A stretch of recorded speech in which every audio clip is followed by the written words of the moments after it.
Happy Thursday, one and all, and welcome into another episode of the Lions Grid. I'm joined today by Mr. Jeffrey Raymond. Jeffrey, how are you doing this evening? I've been repressing the memories of Sunday to kind of compartmentalize so I can go through my week. But preparing for the show today has opened up those wounds, and they're fresh again. The passion is flowing again, but Yes. it's nice to have a couple of days to breathe in between our reaction to the game because I know it is pretty deflating in the moment. I mean, I know if you saw Dan Campbell's reaction and Penei Sewell and all them, they were all pretty hit. Penei Sewell was having trouble putting into words the feelings he was having about the loss. So especially, I mean, for one half of football, we looked like the best team in the NFL, and We then did. in the second half, just disappeared, doing things that were just uncharacteristic of this team. So And it some was flukiness going on. it's a Some of that tough curse of loss. Bobby Lane still lingering. Peyton Manning needs to come over with some more sage. And unfortunately, I think he just needs to bring it over so we can get rid of the same old Lions thing. Because as soon as it happened, I have heard multiple times. I thought we had finally put to bed this SOL same old Lions thing. I thought fans had moved on, but I think there is always going to be a decent amount of the Detroit Lions fan base that only likes them. Just they're the masochists. They like the pain. They like to see the Lions do bad, and so them getting this loss to San Francisco just helps reinforce that. Like, see, even when you guys think they're good, they're gonna let you down again because they're just the same old Lions. People like your father, who his strategies all year have finally paid off for the win for him. Yeah, I am sure he will pop in at some point into chat and let us know that he was in fact right, that they just built us up this whole time just to let us down. But hey, I mean, we'll talk about this. I don't want to spoil it, so we'll go ahead and do the second. Yeah, we'll definitely jump into our thoughts about the game, and this should be a shorter episode because, of course, this week is really just the Pro Bowl, and the Pro Bowl, of course, changing formats to the Pro Bowl games. There are actually a couple of events starting tonight because they break it up for some reason. It's a weird breakup. It's Thursday and then Sunday. Tonight they're doing the high stakes event, which is where players go out there and they have the jug machine and they do like the punt thing. And if you are interested, Sam Laporta will be participating in that. So there will be a line in that. And then the other big event is dodgeball. I'm sorry. There's dodgeball that features Jahmyr Gibbs and Amon-Ra St. Brown, and that is an AFC offense versus the NFC defense, and vice versa there for Pro Bowlers. Peyton Manning's one of the coaches for that, I think, right? I think he's a coach for the flag football game. Oh, the flag football. Oh, okay. Flag football, which happens on Sunday. Okay. Also tonight. So tonight is that high stakes event, the punt catching thing, the dodgeball. And then there's also the best catch, which I guess they just go out there and try and one up each other, like the dunk contest, but with catching, I guess. Precision, pretty cool. I thought Amon-Ra St. Brown should have won. I don't think he won though, but they submitted videos of them making these kind of crazy catches. Oh, I have to check that out. The precision passing, the closest to the pin, and then snapshots, which involves long snapping. So those are the events happening tonight. And then Belcher's going to tune into that one. Sitting on the couch now. Yeah, he's got nothing else to do. Nobody picked up the phone and gave old Bill a chance. And then on Sunday they have the Move the Chains, which is the thing where they have to move that giant wall, and it's like 2,000 pounds, and they have to like pull it along with the chains. And Penny Sewell will be competing in that.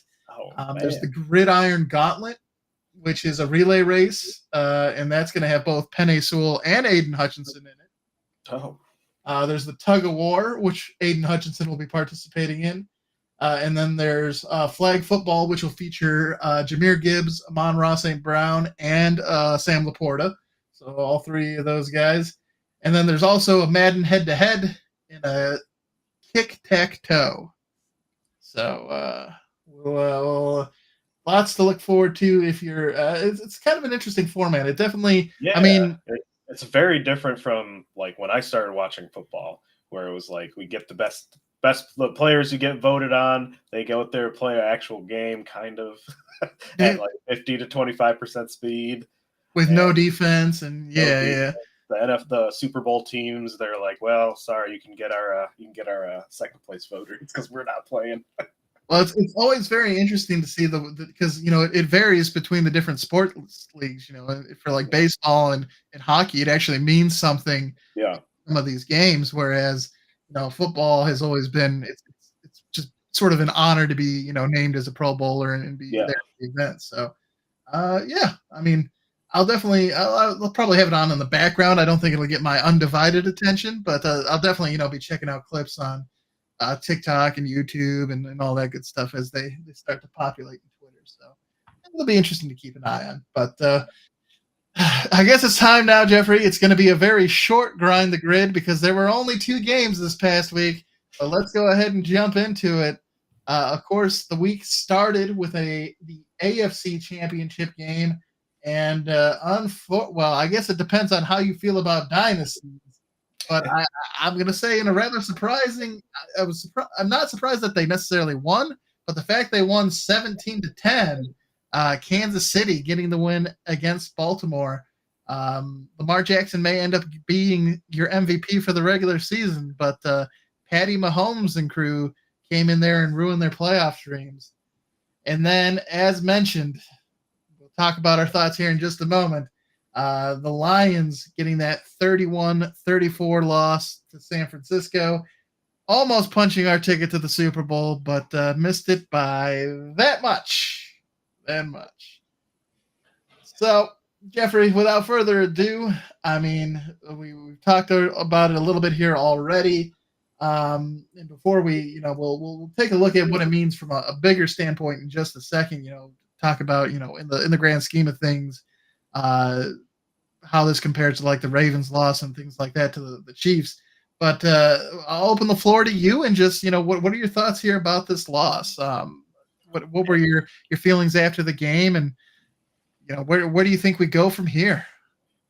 Yeah, well, yeah, my instant reaction, even my reaction now, is just that it was just brutal, absolutely brutal, heart-wrenching loss for us, especially because we looked like the dominant force here in this game, in this conference. You know what I mean? We look better than the Ravens did. Yep. Like for a while there, like dang, we were absolutely controlling them.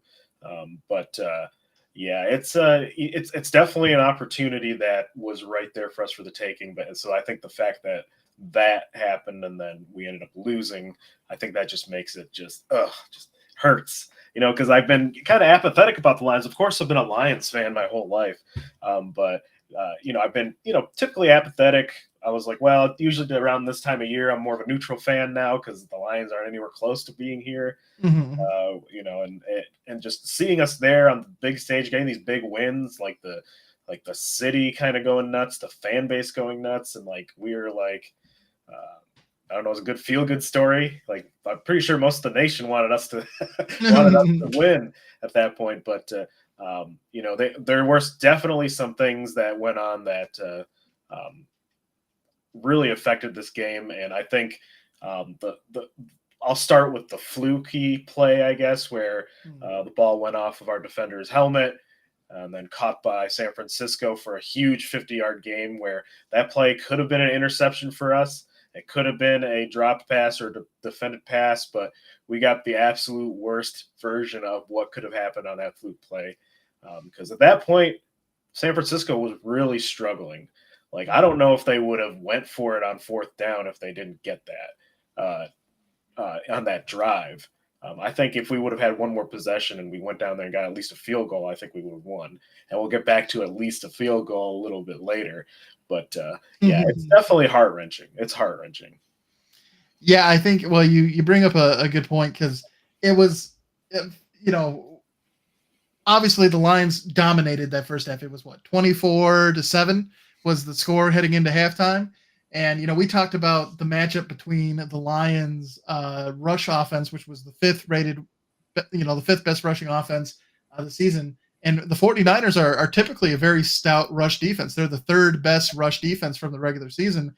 And the fact that we had gone out there and had just manhandled that defensive front and were having so much success. I mean, we ran for 148 rushing yards in the first half.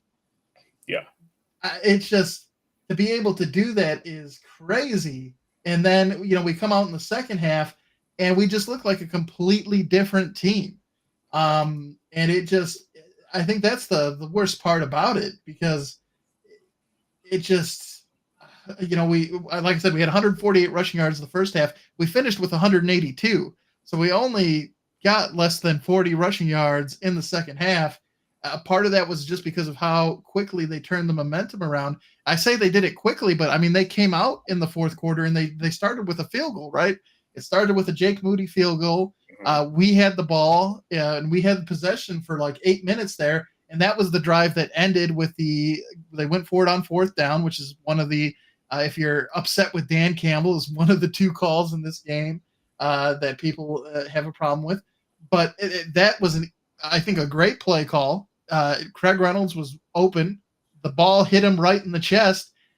Not Craig Reynolds, Josh Reynolds. And Josh Reynolds, unfortunately, he's been, a very go-to trusted guy for Jared Goff all season, especially you look back to what he did already earlier in the playoffs with the Rams.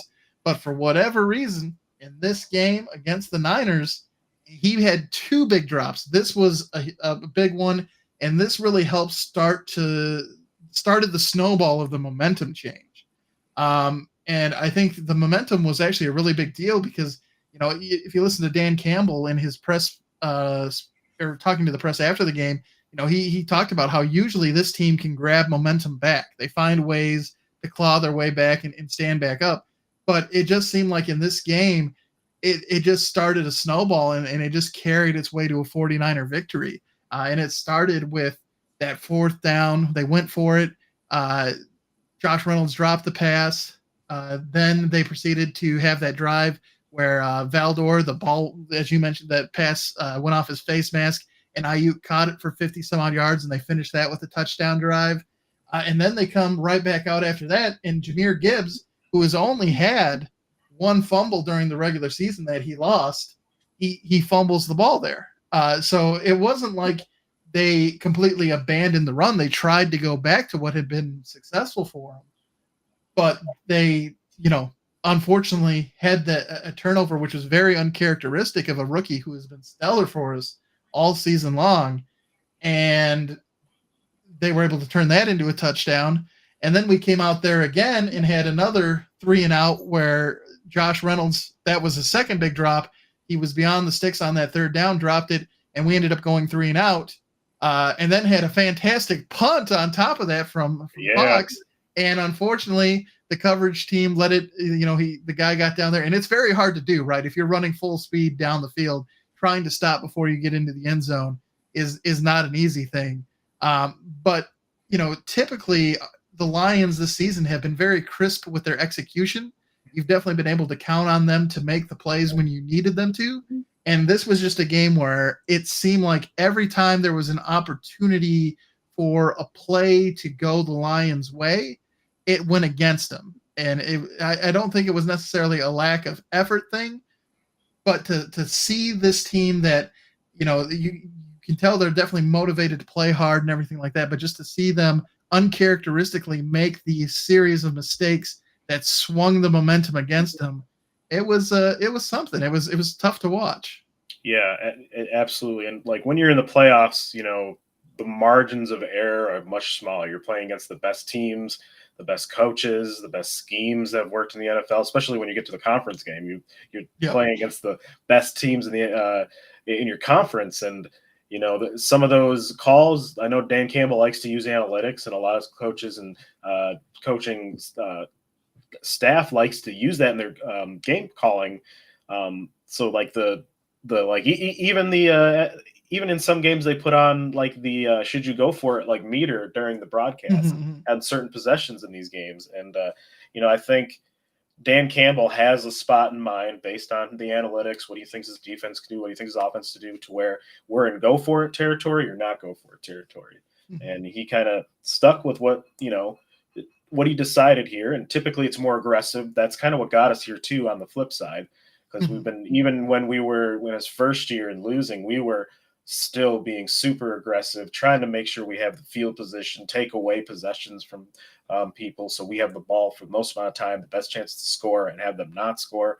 But I think with the playoffs being the margin just being so much thinner, those plays become even more kind of hard to judge, right?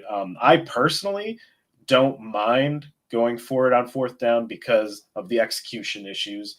Because those passes shouldn't be dropped.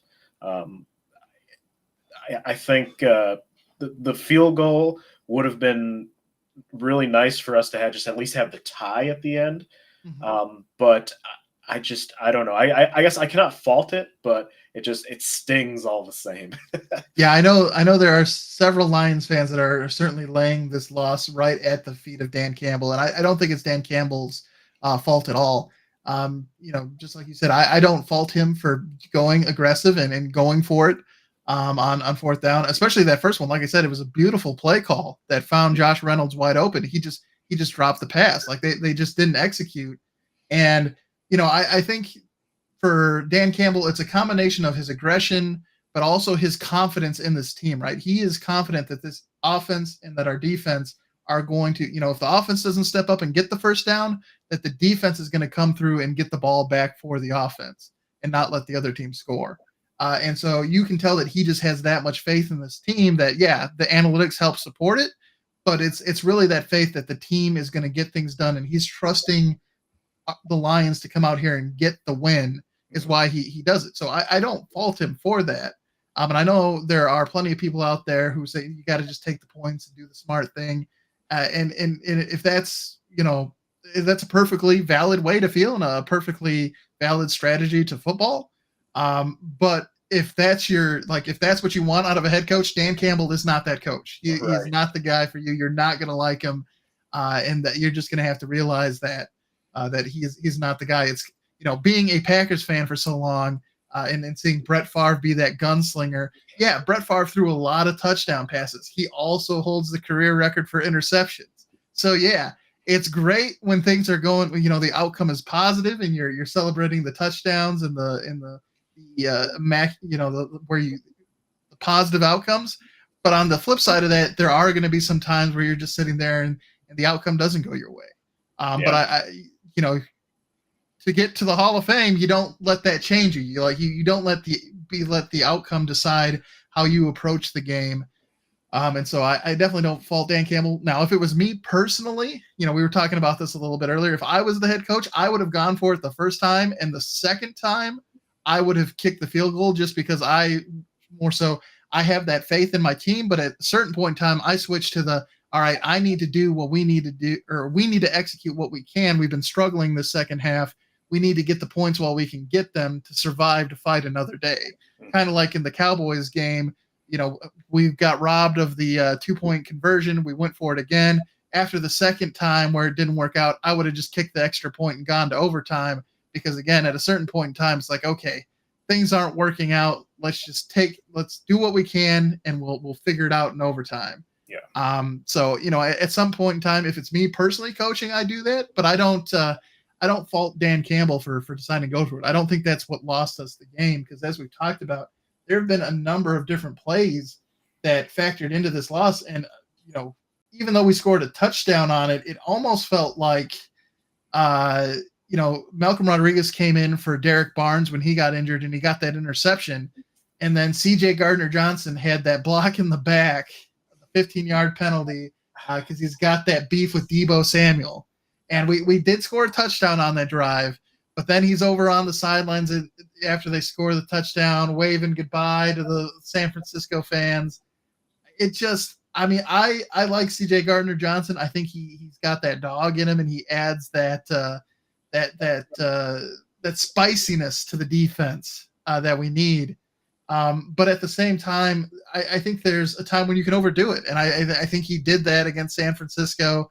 And because they came out, we had punched them in the mouth, and they came out that second half and definitely showed that they were the more veteran team, that they've been in this type of experience before, because they made the adjustments at halftime and came out here and did what they needed to do to get a win. And so, it's definitely was a big collapse on the Lions' part, but I do think, the 49ers are definitely deserving of some recognition for what they were able to do, because, coming down from 17 points is not an easy thing.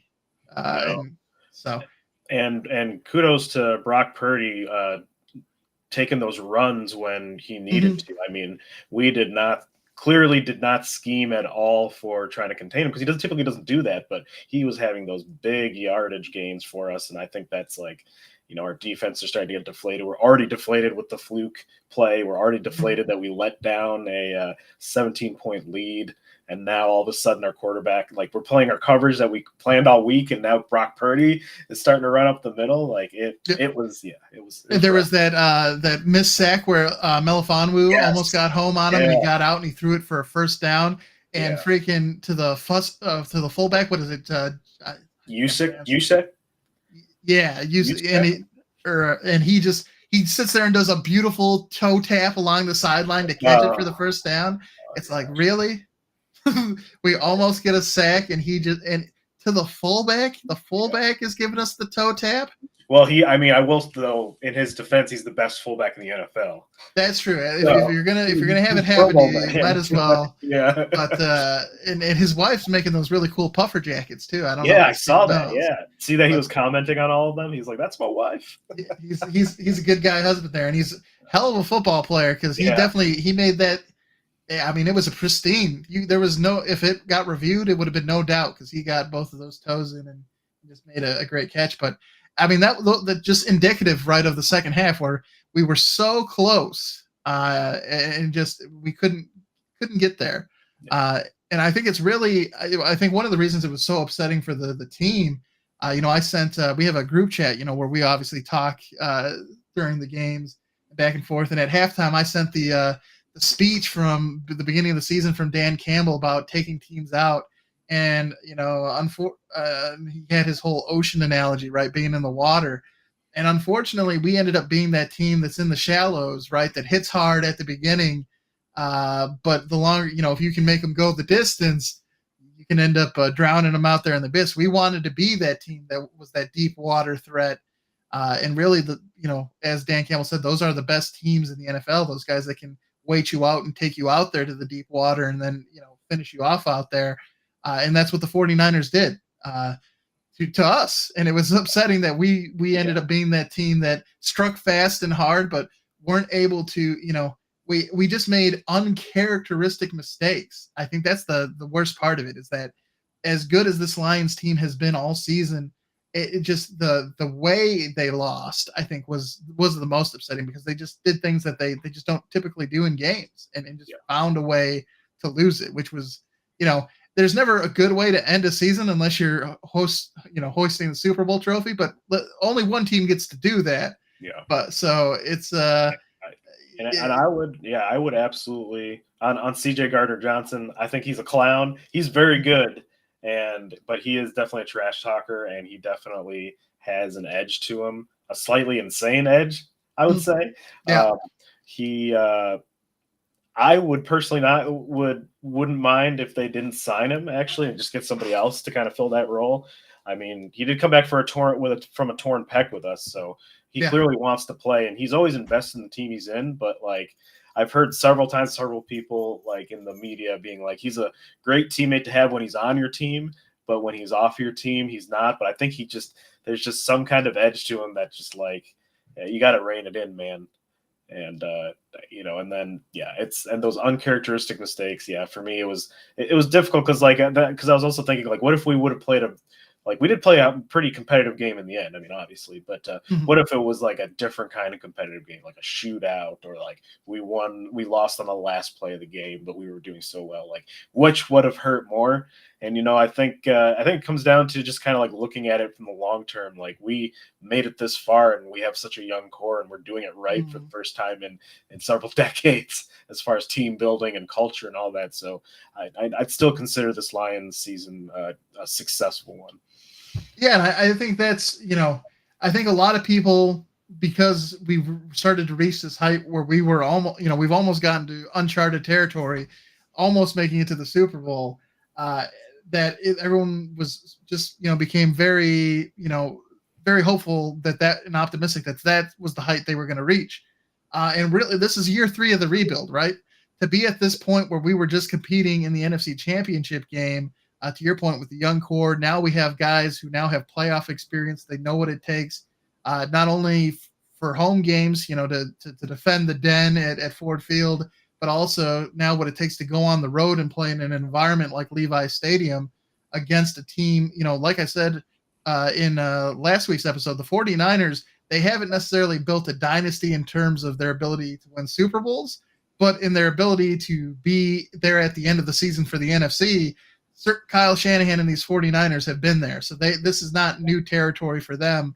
And it's great to get these Lions players some of that experience. Now, I think Dan Campbell did a great job after the game saying, that there's no guarantee. It's going to be, I think it is going to be harder next season to get back to the NFC Championship game, just because of the fact that everyone knows now, the secret's out. The Detroit Lions are here. They're good.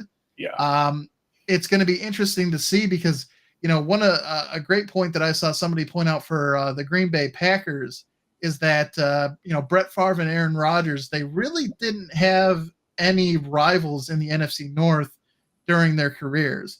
Occasionally you'd see the Vikings and the Bears pop up, but it wasn't like consistently good teams for either of those two franchises to challenge them. And for Jordan Love, he's going to have to deal with the Detroit Lions here for quite some time, which is going to be really the difference maker in his legacy as a Packers quarterback that Brett Favre and Aaron Rodgers didn't have to deal with. So it was kind of flattering that a Packers reporter was saying that, hey, Jordan Love's our next guy, but he's going to have this unique challenge that the other two didn't have. And so I definitely expect this team to get better in the offseason. And we plan on having 2 more episodes of the Lions Grid before we call it season 7 here. And probably the episode following the Super Bowl is where we'll do our wish list for the free aid for the offseason. So we can take a look there, Jeffrey, and get our thoughts about what we'd like to see this team add. But I definitely feel positive heading into this offseason. Yeah, it was, again, there's never a good way to end a season unless you win the Super Bowl. So short of a parade in downtown Detroit, this is I'm okay with this outcome. I'm definitely excited about what happens with this team moving forward. I definitely want to see Jared Goff get paid, but I don't want him to get paid too much just because of how the cap works. Like, if he could be not like the number 1 or 2 paid highest quarterbacks, but maybe what's wrong with 6 or 7? We say just a little bit. You're still top 10. We're still showing you the respect, giving you a great amount of money. But that way because we got Penei Sewell, we got to extend. We have Amon-Ra St. Brown we got to extend. And then, of course, we want to add some players. And there's only so much money to go around. Now, I have heard that the cap room could be expanding here shortly. But, again, you still have to and the Lions actually have some of the most highest available cap heading into next season. But I think certainly we look at this pass defense and whether it's Gardner Johnson or whoever we're bringing in, I think, we tried to bring in some players, Cam Sutton, EJ Mosley, who unfortunately got hurt twice this season for us. I think they definitely need to add some talent there in that back end to help them out. I think they do have some great pieces with Brian Branch, Kirby Joseph, there's definitely some good guys back there, but they definitely need to help get some more.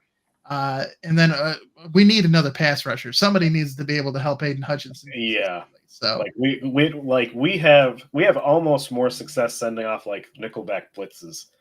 We to generate that. I mean, we get a lot of pressure on the quarterback. Don't get me wrong, but a lot of that's Aiden Hutchinson wrecking one side of the line. If we could have someone to win a one-on-one matchup somewhere else, we're turning these almost misses, almost hits, these pressures into some sacks. Let's get some sack lunches out there. Absolutely. And it definitely helps, the secondary out when you can rush 4 and drop everyone else back into coverage. Yeah. Which isn't like something we're able to do. One dude and call her good. So, I mean, there's lots to work on. And, I think some encouraging news that we got this week is that Ben Johnson and now it looks like Aaron Glenn both will be returning as our offensive and defensive coordinator. I didn't hear about Aaron Glenn. Is that breaking news? We'll break some news here? I don't know if it's I'm not sure if it's breaking news, but it seemed like he is he's out in terms of the other jobs, so that he is I guess as of 7 hours ago it was breaking that he's returning to the Lions as the defensive coordinator. So it's fresh as of today. So having both of them back is fantastic. I definitely Ben Johnson, having him say that he has that unfinished business. He was on he called him on Ross St. Brown, and I'm not sure if it was on his podcast live or what, but said that he wants to be part of what they've built here and get to that goal of winning the Super Bowl. You've heard it from everybody that they're definitely focused on continuing to build upon the things here, and that's great. I think this Lions team, again, it's year 3 of the rebuild. And they've gotten to the NFC Championship game. Getting back isn't going to be an easy thing to do, but this team has done a great job of making the most of their opportunities. They don't take advantage of all of them, obviously, because we're not playing in the Super Bowl. But more often than not, this Lions team has been able to keep stacking those wins on top of each other, and it's exciting. I'm excited to see what happens next season, and we'll make sure when we do our last episode of the year, Jeffrey, we'll do some predictions for where we some way too early predictions for how we think the Lions finish next season. But it's unfortunate. I wish we were able to see a Lions Super Bowl against the Chiefs, especially because it is the Chiefs. I mean, out of those two opponents, definitely think, of course, having beat them in the week 1, as opposed to getting smashed by Baltimore like we were. I definitely like that matchup a little better, but I don't know, unless Lamar Jackson played as timidly as he did in that game. That was to me that was like an all-time kind of like shook in the moment kind of thing for me. Well, it's funny calling him it was not good. It's funny you should ask that, because my question here to you, Jeffrey, as we start to wind down the show here, is just which one of the losses was more surprising? Was it Baltimore losing to Kansas City, or was it the Lions losing to San Francisco? Which one shooketh you more? Oh, what shooketh me more? Definitely from a fan bias level would be the Lions for sure. But if you were asking me before the third quarter of the Lions game, I would say that, the Lions and the 49ers, it's a pretty even matchup. I expected Baltimore, who had been dominating all these teams all year, even the good teams all year, to I feel like the Chiefs have been falling forward, but they find a way to figure it out because they're the Chiefs and all that. But I expected them to have a lot more firepower and a lot more like showing like who they are like after the season that they had. But instead, like, you got Lamar just kind of standing in the pocket. He had open running lanes. He wasn't taking them. Coach wasn't calling. The offensive scheme was not the same as they typically do. I don't know. It was just I think that was more surprising, like from pregame for both games. But once the game started, the Lions giving up the 17-point lead, I think that's the most surprising. Yeah, without that context of what happens in the Lions game, I agree. The Chiefs beating the Ravens is definitely surprising. I know my dad, who hasn't shown himself in chat yet, but he had mentioned that if the Chiefs did beat the Ravens, that he felt the NFL was scripted, just with how well the Ravens have been the best team in the NFL all season long. Offense, defense. Lamar Jackson, I think, is easily the MVP. And yeah, it just, as much as we struggled with Brock Purdy against the 49ers, could you imagine if we had to play the Ravens in the Super Bowl after what he did to us? It wouldn't be good. No, absolutely not. Because I feel like our defense can only do two things at a time at this point. We've committed all to stopping the run game, and to kind of hold on for dear life a bit in the secondary, but also making plays because we have a bunch of guys who are like running around trying to make plays and force turnovers and that kind of thing. And I think that's kind of what we were working with there, and that just doesn't spell good. You got to be able to beat all three phases there of their kind of their offense there, and it's I feel like it would have been rough. Absolutely. And then, so as a follow-up question there for you, Jeffrey, what do you think or I guess of the two teams that lost, the Ravens and the Lions, which team do you think is more likely or most likely to make it back to their respective championship game next season? Do you think the Ravens have an easier path to do it, or do you think the Lions are the safer bet there? Ooh. The AFC North is going to be pretty difficult next year. Joe Burrow is going to be coming back at his full powers. The Steelers are always just there making playoffs and having winning seasons.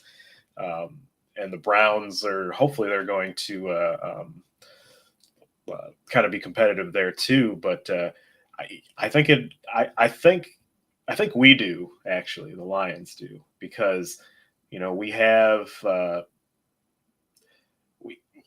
from all of the post game and throughout the week, the way the players have been reacting, the way the coach has been reacting, like it feels like this has stuck in their craw.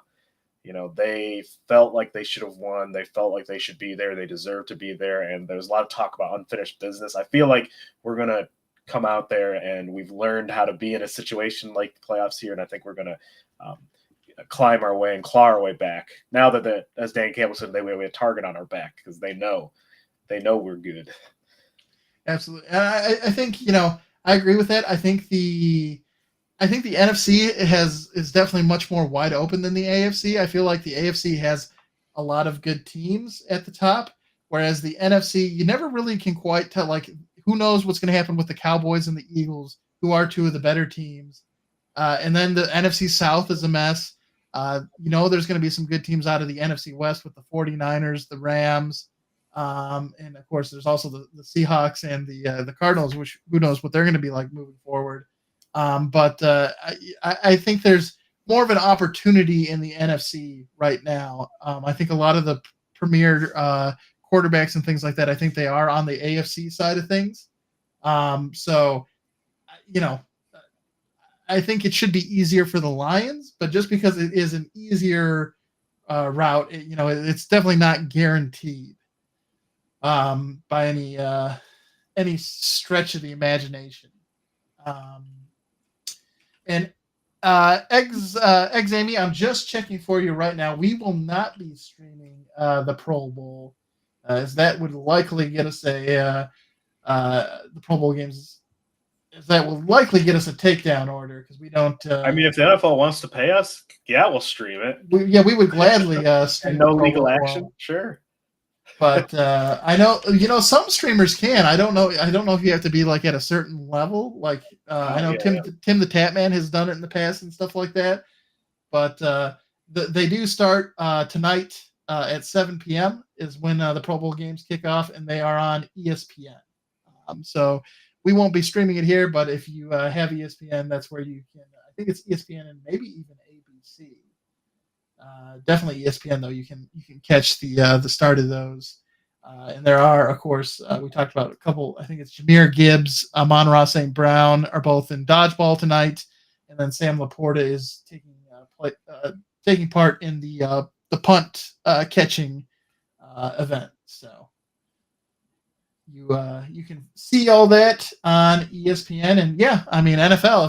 If you would like us to stream it, just by all means, we would love to be able to stream things here for you on the Lions Grid. It'd be wonderful. But yeah, ESPN, and it goes from 7 to 8:30 tonight is the Pro Bowl. And then Jeffrey, I think before we wind things down here, I think there's just a couple of shout outs that I know I want to do to give people some recognition from the Lions. I think the first guy, Malcolm Rodriguez. We talked about the fact that Derek Barnes got hurt and he came in and got that interception. He's been playing fullback for us. He's been playing special teams. He's a guy who unfortunately lost his starting position after having a great rookie year, and just really is that guy that is willing to do anything for the team. And so it was great to see him come in and play well and get that interception against the Niners. So shout out to Rodriguez. And then Jameson Williams, JMO, stepping up 2 touchdowns in the NFC Championship game. Great to see him come along and have that impact. And hopefully it's just the start of a great career for him here in Detroit, because having him as a weapon long term would be fantastic. So excited to see him be pretty productive. Yeah, absolutely. Yeah, if I were to have to shout out to a couple players, one would be obviously Jared Goff, cast aside by the Rams, coming here. Everyone's like, well, he's going to Detroit. No one wants to go to Detroit. He's going to be their bridge quarterback, sit there, lose, make his money. But that guy owned this position, owned this team, came out and played, slayed the Rams in the playoffs against Matty Stafford. So I got to shout out to him, especially because he really, despite him saying he didn't, the way that whole thing went down with the Rams was just, it clearly irked him. It clearly irked him, and the team rallied around that. Coaching staff rallied around that, and they put him in the best position to kind of be him and play to his strengths. And I mean, look at our offense there. And then my second one has got to go to Penei Sewell. His ability to run block, getting out and run it, being able to block multiple times on the same play, multiple levels on the same play. It allows our offense to do some really elite things on the running side of the ball. And it showed with our 2 1,000-yard rushers and it was at least 10 touchdowns from each of Jahmyr Gibbs and David Montgomery, I believe. But just what it allows us to do, rather than just putting a quarterback there and hoping and praying for dear life, rather than having a game plan that involves our offensive line, not just being just the meat up front, kind of just like running those basic plays. We can run some pretty advanced plays, and that's why I think our offense is really elite and up there with some of the best ones in the league. Yeah, as our friend Nick pointed out, they had Dan Skipper coming in, and then they had Penei Sewell just follow around Nick Bosa, to keep him locked down during the game. So, I mean, that's pretty impressive where they were able just to move him around and keep that chess match going to keep Jared Goff upright and have success running the ball. So, yeah, that's a great pick. And then, we definitely shout out Dan Campbell and Brad Holmes, and they actually won another set of awards, both of them. I think they are. Let's see who. Is it the sports? Yeah, the Sporting News named Brad Holmes the 2023 NFL Executive of the Year and Dan Campbell the Coach of the Year. So more yearly award accolades coming in for this front office for the Lions and the coaching staff. But I think someone who gets sort of doesn't get all the acknowledgement that she should is Sheila Ford Hamp. She is the Lions chairwoman. She's taken a vested interest in running the team now. And she really put the pieces in place to do the search, to bring in Brad Holmes, to bring in Dan Campbell. And, I learned more about her here recently, about how she's always wanted to sort of be in the business of the NFL, but of course was always told that it's not a place for women. And so she is a bit of a trailblazer there. And definitely, as long as her dad owned the team, the Lions weren't able really to do much at all. And now here again, 3 years into the rebuild, that she's really her first chance to put a stamp on this organization. We were in the NFC Championship game, so excited to see where they can go under her continued leadership. And it's there's no guarantees, obviously, in football, but I think we are in as good of a place as we could ask for as fans heading into the off season. So, I mean, I'm pretty excited. Me too. It's going to be a long off season. I am a basketball fan, but I typically only pay attention towards the end of the playoffs. So for me, it's a long summer of no sports. Well, you do that. You'll have the Tigers coming back, so you'll have. I mean, hopefully they continue to pick up where they left off, because they go back to where they were at the start of last season, that can be kind of Woof. dreadful. Yeah. But hey, things are. There's always hockey too. There's Yeah. the Wings are right there. They could. It could be a wonderful April in the D. You never know. Yeah, I mean, Fox Michigan has Sports been likes. eating good on the sports level here, with the University of Michigan win that national championship, and us, the Lions, being good. Obviously, with those highs comes the lows of the Pistons, but we can't. It's very hard to sweep all the major sports in the same kind of. Absolutely, and we've been in so many rebuilding periods here lately with our major sports teams that I think we got to give the Lions the credit where credit is due. That hey, they are the ones that have been the most successful. Yes, they've probably been the ones that have had the longest rebuilding period because we seem to go from one to the next to the next. But right now with this team, they are certainly giving us a lot to hope for. So it's good times. All right, everyone. Want to thank you for tuning in to the Lions Grid. Of course, we come to you live, and we'll have 2 more episodes after this one to close out season 7. Next week at 6:00 on Thursday, we'll come at you live with our Super Bowl preview. We'll talk a little bit about the Chiefs and the 49ers. Not as exciting as if it was the Chiefs and the Lions, but hey, we'll still talk about it. We'll also give you an update on our pick'em. I know despite us picking the Lions, they did get 7.5 in that game, so we did do all right on that end side of things. So we'll give the updated pick'em status there, and as well as make our selections for the Super Bowl. And then the final episode, which will be the week after the Super Bowl, that Thursday at 6:00, we will go ahead and sort of do our preview for the offseason.